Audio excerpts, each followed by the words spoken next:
Hi guys, this is Bell Channel 2018 and welcome back to my vlog. Nagpakumbaba ang talent manager at content creator na si Ogie Diaz at nanghingi ng paumanhin sa mga celebrities na na-offend sa issue ng mga ibinabalita niya. Ayon kay Ogie, totoong maraming bumabatikos sa kanya ngayon at sa YouTube channel niyang Showbiz Updates dahil sa tinatalakay nilang mga maiinit na controversial.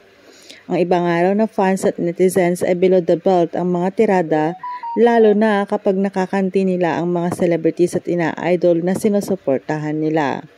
Pero ayon kay Ogie, so far naman daw ay wala siyang nakaalitan at nakasagot ang artista sa kabila ng mga isyung tinatalakay nila. Sa latest episode ng Showbiz Updates, tinanong ng kanyang co-host na si Loy si Ogie kung may nagalit ng artista sa kanya dahil sa mga ibinabalita nila. Kamakailan lamang ay nabash si Ogie ng bonggang-bongga matapos ibalita ang umano'y palihim na pagkikita nila Daniel Padilla at Andrea Brillantes na isa raw sa mga dahilan ng hindi pagkakaunawaan nina DJ at Catherine Bernardo. Nilinaw naman ni Ogie na hindi sa kanya galing ang balita, kaya nga may disclaimer agad siya na hindi po ito confirm at sana nga ay hindi ito totoo. Tinalakan din niya ang ilang fans na tumawag sa kanyang fake news peddlers.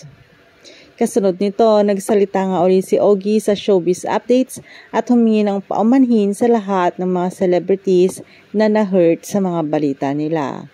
Ang sabi niya, kung na-offend man yung iba sa aming mga binabalita rito, sa pangkalahatan po ha, kami po ay humihingi ng sorry sa mga artista po na feeling na na-offend namin sila, sorry po, ang mensahe ni Papa O.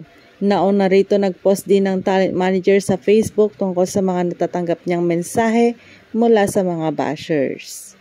Ang post ni Ogie, pinagkakakitaan nyo ang buhay ng mga artista galing sa chismisang ipinakakain nyo sa pamilya nyo. Tang enough nitong mga to, ganyan silang mga delulu fans pag ayaw nila ng balita mo tungkol sa idol nila. Yan po ang punto ni Ogie Diaz. Thanks guys for watching and God bless everyone.